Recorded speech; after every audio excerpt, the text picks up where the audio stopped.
The title of Duke of Rothesay and the other Scottish titles which I've had the honour to carry for so long, I now pass to Catherine. Behind closed doors at Buckingham Palace, King Charles made a decision that stunned the royal household. A sealed document about Catherine did not simply define her future beside William.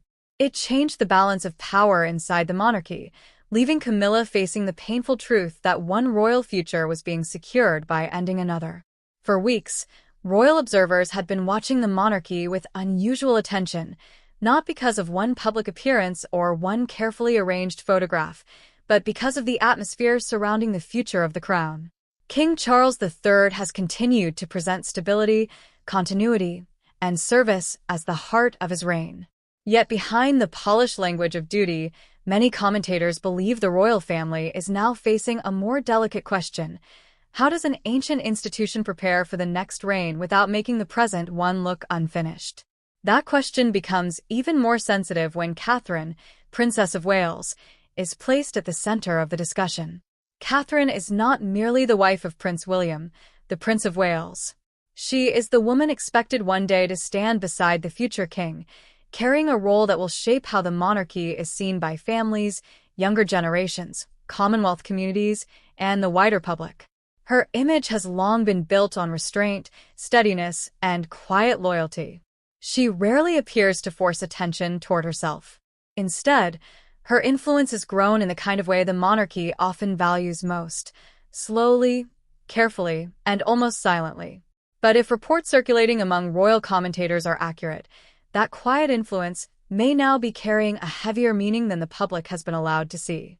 Some royal watchers believe that discussions about Catherine's future position have become more serious inside the institution, especially as the monarchy looks toward a time when Prince William will eventually inherit the throne.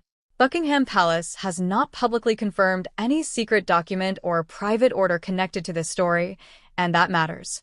Still, the speculation itself reveals something powerful about the current royal mood. People are no longer asking only what Catherine will become one day. They are asking whether the palace has already begun treating her as essential to the monarchy's survival. That is where the emotional tension begins. Because any rise in Catherine's future importance naturally creates questions about Queen Camilla's place in the royal story. Queen Camilla stands beside King Charles III in the present reign, after decades of public judgment, personal struggle, and gradual acceptance. Her journey to the center of royal life was never simple, and for many viewers, that history still carries emotional weight.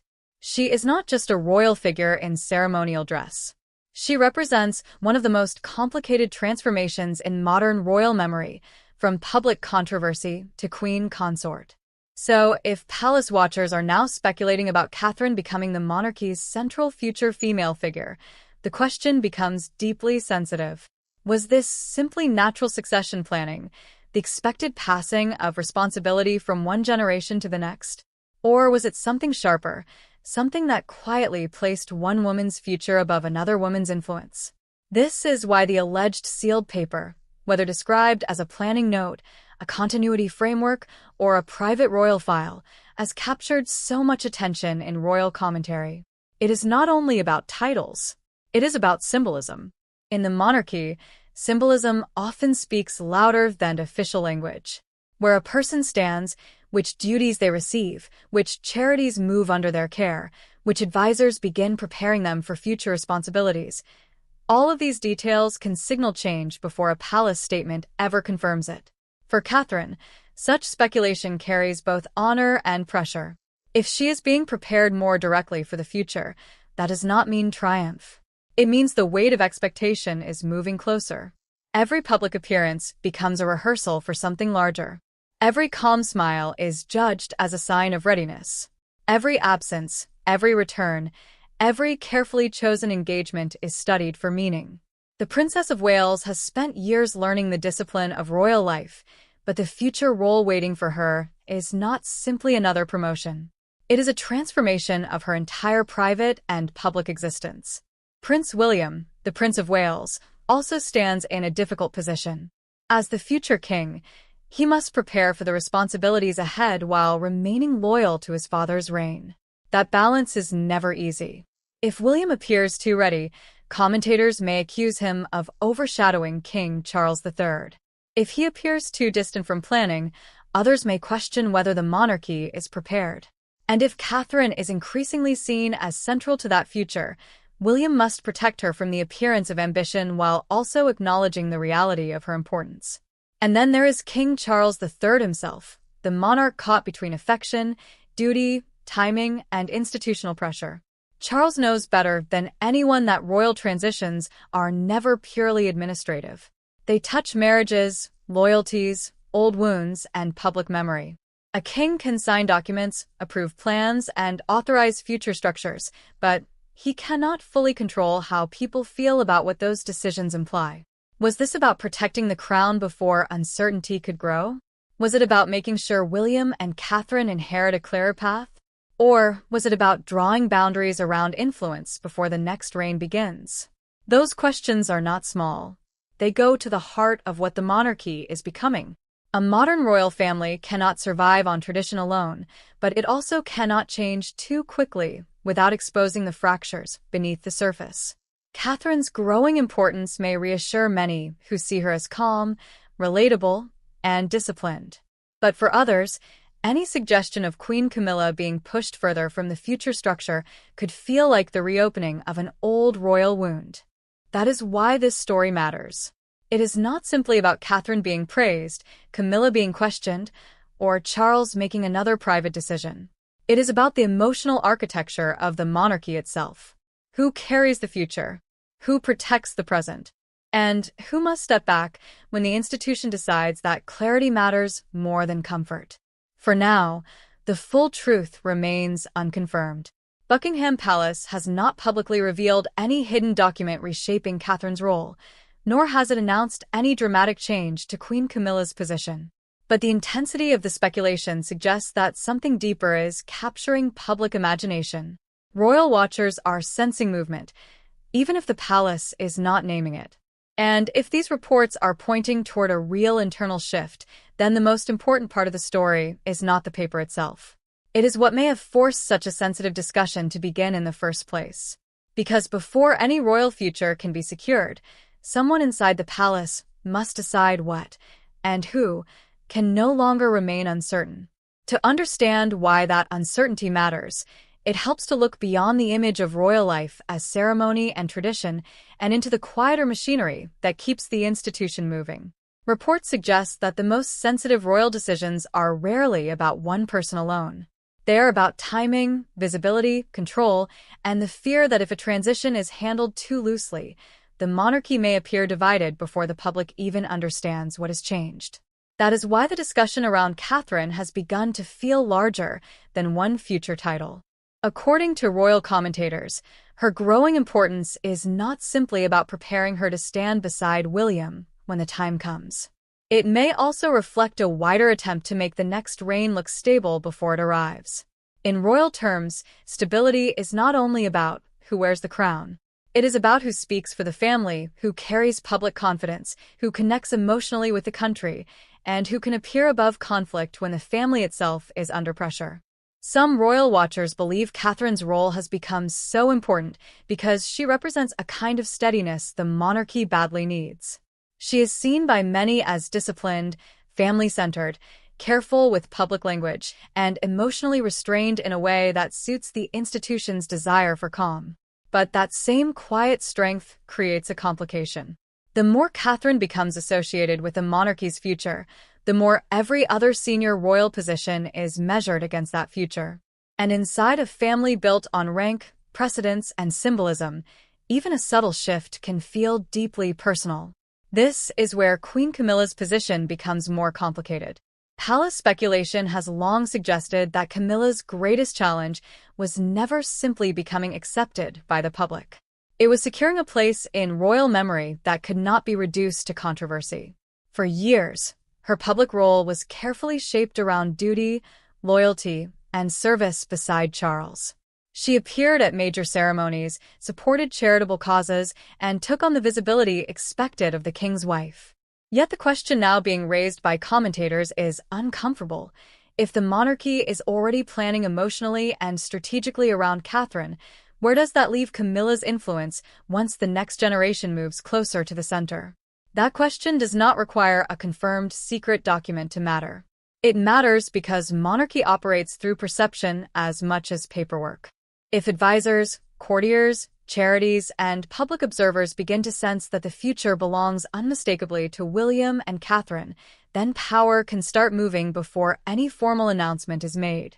A patronage reassigned, a meeting attended, a speech entrusted, a public appearance arranged differently. Each detail may appear small on its own, but together they can form a quiet map of where authority is going. And if reports about a sealed paper are accurate, then the deeper issue may not be Catherine's rise alone. It may be the fear of overlapping loyalties. Royal households are not only families, they are working systems filled with advisors, staff, schedules, charities, communications teams, and long-term planning. When one reign begins preparing for the next, those systems have to know where to look for direction. If too many centers of influence remain active, confusion can grow behind closed doors long before it reaches the public. Was this really about one royal woman being favored over another, or was it about preventing the appearance of two different futures competing inside the same palace? That is the question some observers believe Charles may have been forced to consider. The monarch has spent his life waiting for the throne, and his reign carries the weight of transition in every direction. He inherited an institution shaped by Queen Elizabeth II's long rule, but he also knows that William will one day inherit a monarchy facing different expectations. Between those two realities, Charles must protect the present while preparing for a future that will not look exactly like the past. For William, the issue is equally delicate. The Prince of Wales cannot appear to be pushing his father aside, yet he also cannot ignore the responsibilities waiting for him. His future reign will need clarity, especially around Catherine's role, because she will not be a decorative figure standing quietly beside him. If royal watchers are correct, she is expected to become one of the strongest emotional anchors of the next chapter, someone capable of softening the monarchy's image while reinforcing its discipline. But preparing her for that responsibility may inevitably change how others inside the royal structure understand their own importance. That is where the emotional stakes become sharper. Because if Camilla senses that future planning is moving around her rather than through her, the issue becomes more than protocol. It becomes a question of legacy. After everything she endured to stand beside Charles, any suggestion that her influence is being limited or separated from the next reign could feel less like administration and more like a quiet judgment. It may not be intended as punishment, but inside a family where public acceptance took decades to achieve, even a necessary boundary can feel like rejection. Still, commentators caution that there is no public confirmation of a dramatic removal, no official palace statement announcing a hidden restructuring, and no verified evidence that Catherine has sought to displace anyone. In fact, the more believable interpretation may be more subtle. Catherine's importance could be growing because the institution needs her, not because she demanded it. Camilla's future influence could be narrowing because the monarchy requires a cleaner transition, not because she is being personally erased. And Charles may be facing the hardest version of royal duty, protecting the crown in a way that still wounds people he cares about. This is why the alleged decision, if real, would carry such symbolic force. It would suggest that the monarchy is not simply waiting for the next reign to begin naturally. It may already be building the emotional and institutional shape of that reign now. And once that process begins, every senior figure must confront an uncomfortable truth. The future does not ask permission from the past before it arrives. But the deeper question was not only whether Catherine's place was becoming more secure. It was whether someone inside the palace had begun to see Queen Camilla's remaining influence as a risk to that security. And once that possibility entered the conversation, the story moved into far more sensitive territory. That possibility is what makes the story more than palace speculation. If Queen Camilla's remaining influence was beginning to be viewed as a complication, then the reported discussion around Catherine was no longer simply about preparing the next queen consort. It was about whether the monarchy could allow emotional history, personal loyalty, and future strategy to occupy the same space without creating confusion at the very top. According to some royal commentators, this is where the situation becomes especially delicate for Charles. He is not only a monarch managing the future of the crown, he is also a husband whose own life story is deeply tied to Camilla's acceptance. For decades, the public watched that relationship move from scandal to endurance, from rejection to official recognition, and eventually to her place beside him after he became king. To limit Camilla's future influence now, even quietly, would not simply be an administrative decision. It would appear to separate the woman from the role he spent years defending. But the monarchy has often survived by making exactly that kind of separation. The personal and the institutional may appear together on palace balconies, but behind the scenes, they are not always treated as the same thing. A royal marriage can carry affection, loyalty, and private history. A royal role carries responsibility, visibility, hierarchy, and public consequence. If reports of internal concern are accurate, the issue may have been whether Camilla's position as the king's wife could remain respected while her ability to shape the next reign became more limited. That distinction may sound cold, but it reveals how monarchy protects itself. The crown is built to outlive individual preference.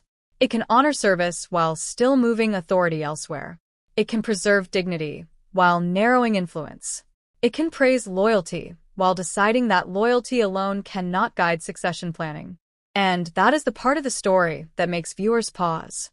Was Charles being asked to choose between Camilla and Catherine, or was he being asked to choose between emotional fairness and institutional clarity? Royal watchers have speculated that the pressure around Catherine may have increased because she represents continuity without appearing trapped by the past. Unlike Camilla, whose public image carries decades of complicated memory, Catherine's royal identity is mostly connected to stability, motherhood, restraint, and the future Wales family. That does not make one woman more valuable as a person, but in public symbolism, it matters. The monarchy constantly studies not only what is true inside the palace, but what can be understood outside it. And Catherine's presence may offer the institution a cleaner emotional bridge toward the next reign. Yet that very advantage creates an uncomfortable imbalance. If Catherine becomes the symbol of tomorrow, then Camilla risks being framed as the final unresolved piece of yesterday.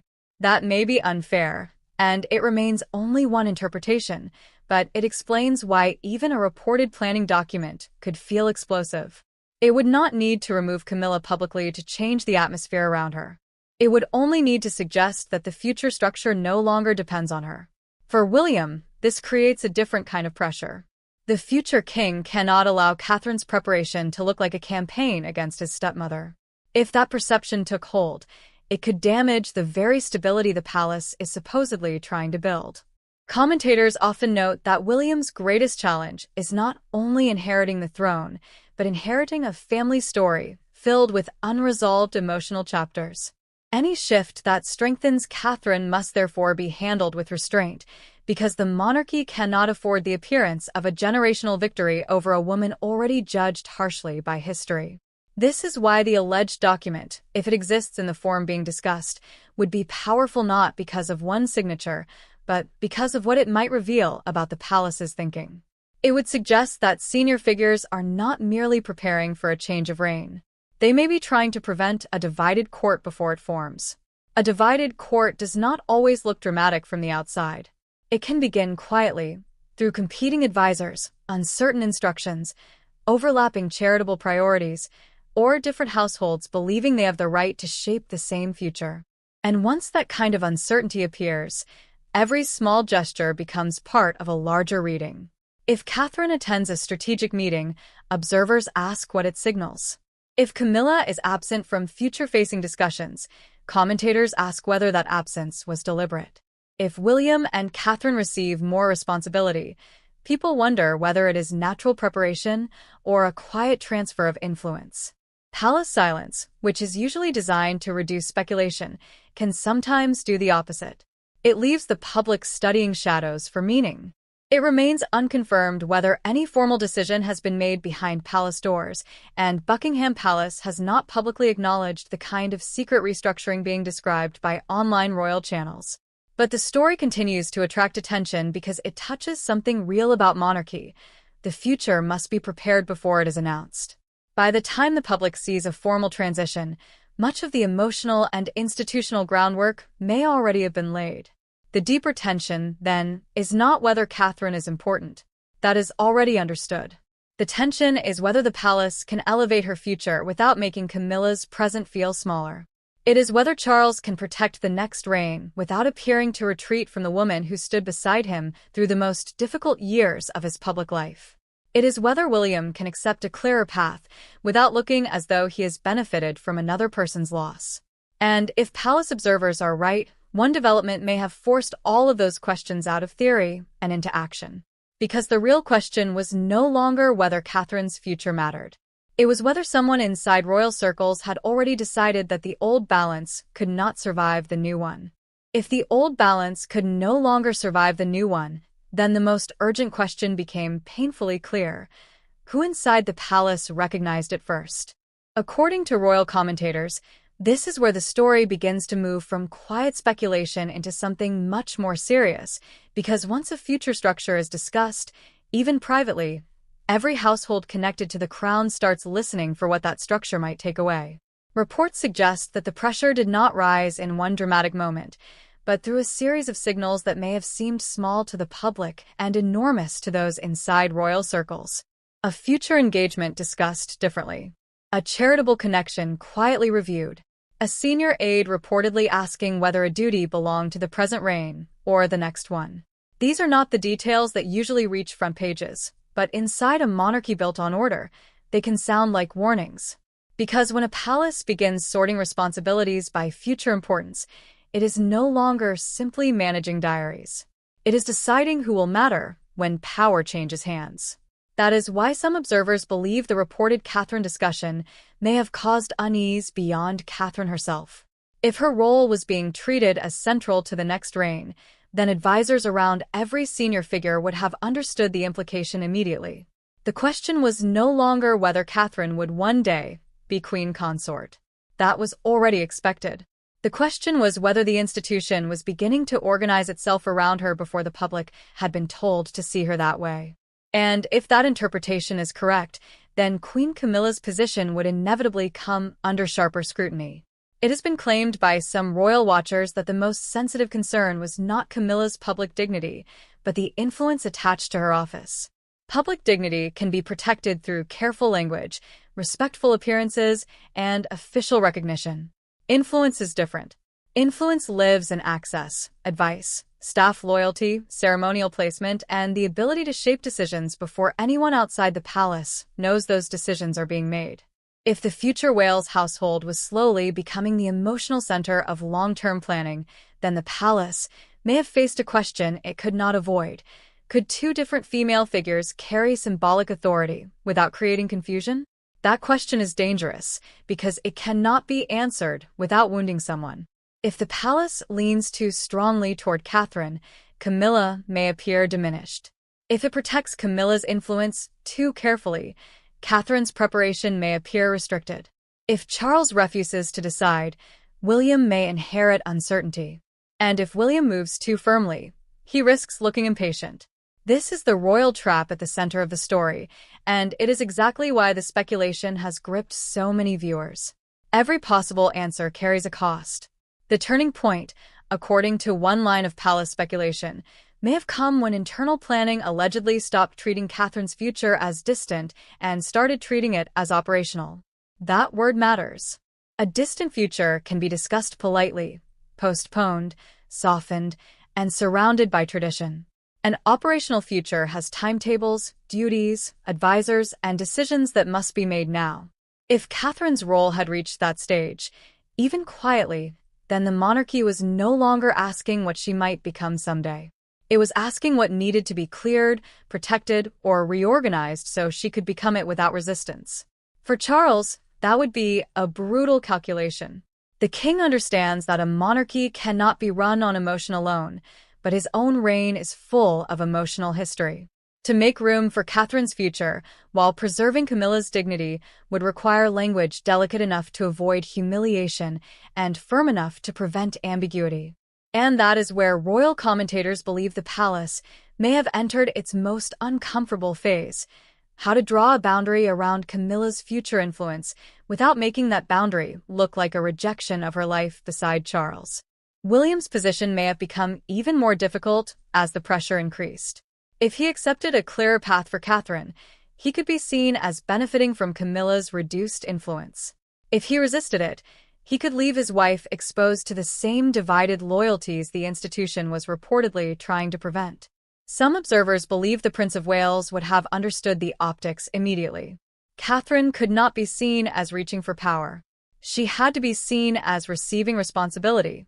That difference may sound subtle, but in royal storytelling, it is everything. And Catherine herself would have been placed in the most delicate emotional position of all. Her strength has always been tied to restraint, which means any increase in her authority must appear reluctant, not ambitious. If the reported planning is accurate, then her challenge would not simply be learning how to carry more responsibility. It would be carrying it without allowing the public to believe she had displaced another woman. That is a heavy burden because the monarchy does not only judge what happens, it judges how every development looks from the outside. Meanwhile, public perception was beginning to sharpen before any official confirmation. Online discussions, royal panels, and commentator circles started framing Catherine less as a future figure waiting in the background and more as the stabilizing face of what comes next. That shift alone can change the atmosphere. Once the public begins emotionally preparing for a future queen, the palace cannot easily pretend the future is still far away. The audience moves faster than protocol, and once viewers sense a transition, every appearance begins to look like evidence. Still, it remains unconfirmed whether any sealed document, private framework, or formal internal decision has reshaped Catherine's position in the way some reports suggest. Buckingham Palace has not publicly confirmed such a move, and without confirmation, the story must be understood as speculation and interpretation. But sometimes the power of a royal story lies not only in what has been proven, it lies in what the speculation exposes. In this case, it exposes a monarchy under pressure to make the future look orderly before the future officially begins. That is why Section 4 changes the direction of the story. The central issue is no longer simply Catherine's rise or Camilla's possible loss of influence. It is the possibility that the monarchy may be quietly deciding how much emotional history it can afford to carry into the next reign. And that is where the final question becomes impossible to avoid. If Charles is preparing the crown for William and Catherine, what does that reveal about the place Camilla will be allowed to hold when the monarchy turns fully toward its future? But that question does not sit quietly inside royal history. It follows every future appearance, every carefully arranged family moment, and every public image where Catherine and Queen Camilla stand within the same frame. Because if these reports are accurate, the real consequence is not a single document or one alleged palace decision. It is the possibility that the monarchy has begun separating affection from authority, respect from influence, and the present reign from the future one. That is why this story feels heavier than ordinary royal speculation. According to some commentators, Charles may now be facing the hardest lesson of kingship. The crown can honor personal loyalty, but it cannot always allow personal loyalty to shape what comes next. Camilla may remain beside him with dignity, recognition, and public respect, but if the future is increasingly being built around William and Catherine, then her place in that future becomes more symbolic than strategic. And in royal life, that difference is everything. For Catherine, this reported shift would not be a moment of celebration. It would be the beginning of a more exposed existence. Royal watchers often describe her as calm, controlled, and emotionally disciplined, but the pressure surrounding her future role is no longer distant.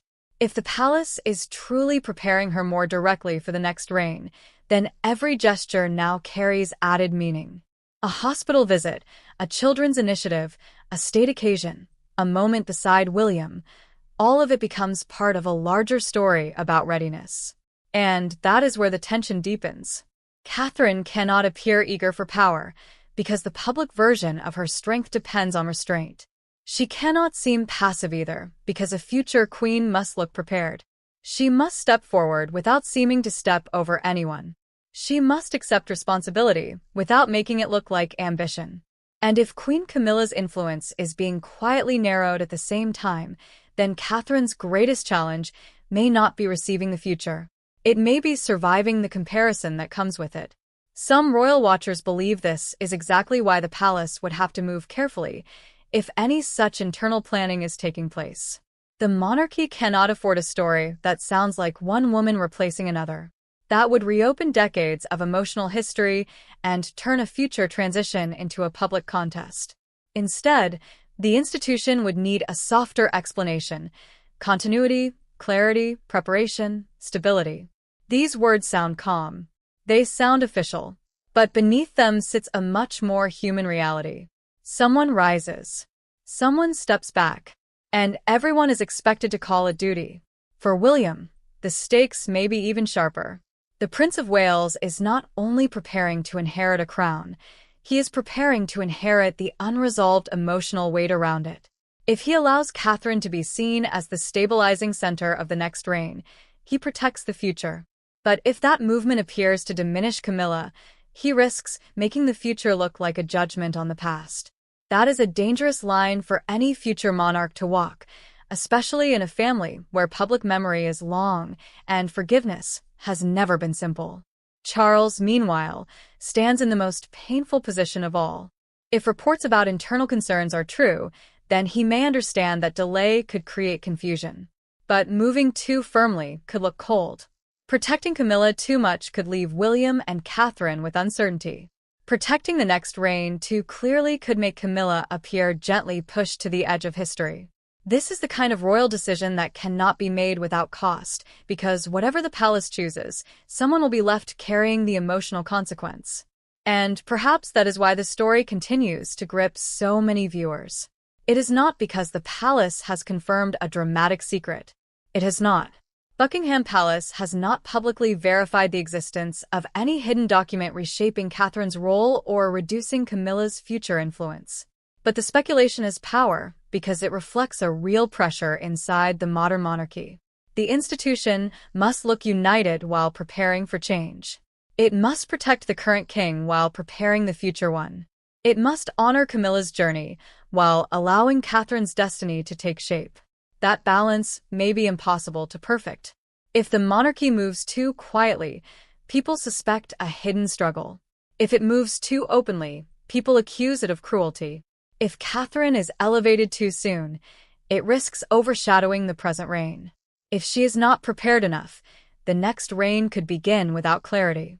And if Camilla remains too influential in future planning, some observers may see divided authority before William even becomes king.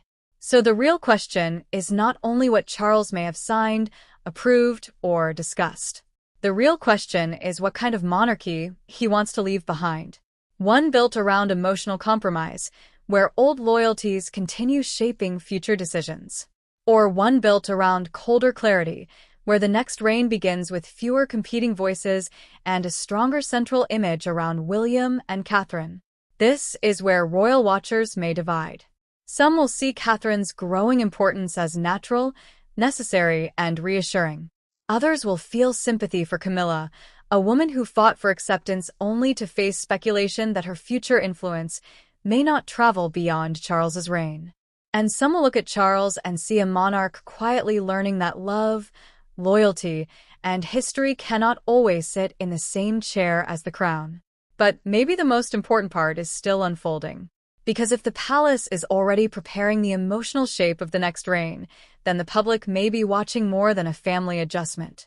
We may be watching the monarchy decide which parts of its past can be carried forward and which parts must be left behind before William and Catherine fully step into the future. And that leaves one question for everyone watching.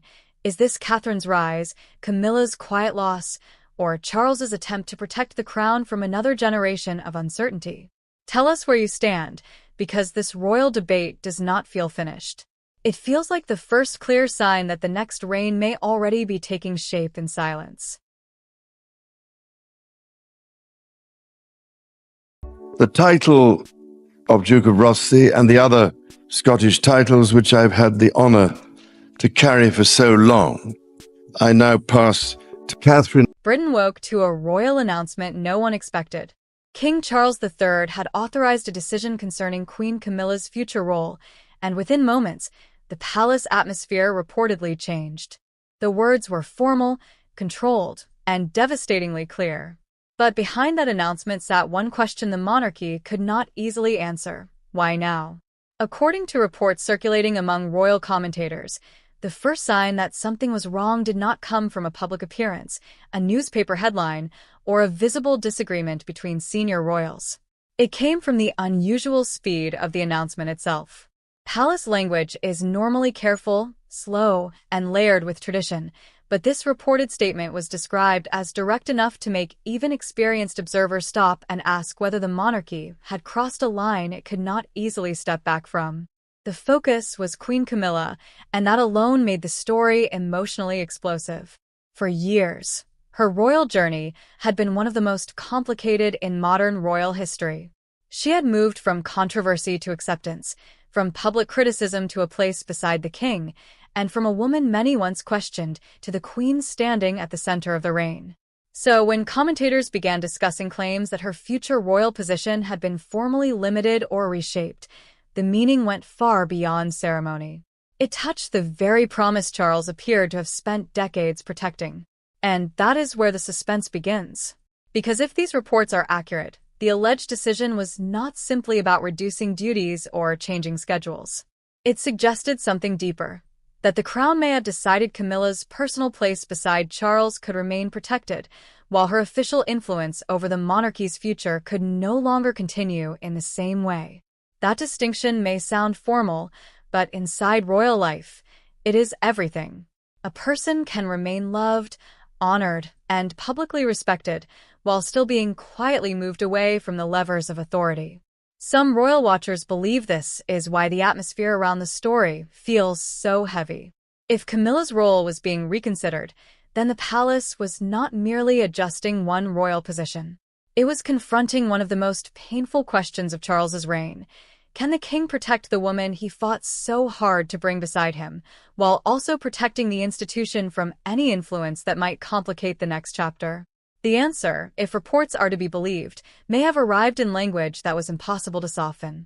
A formal royal document, according to speculation, may have placed limits around Camilla's future ceremonial authority and created a clearer path for responsibilities to move toward Prince William and Catherine, Princess of Wales.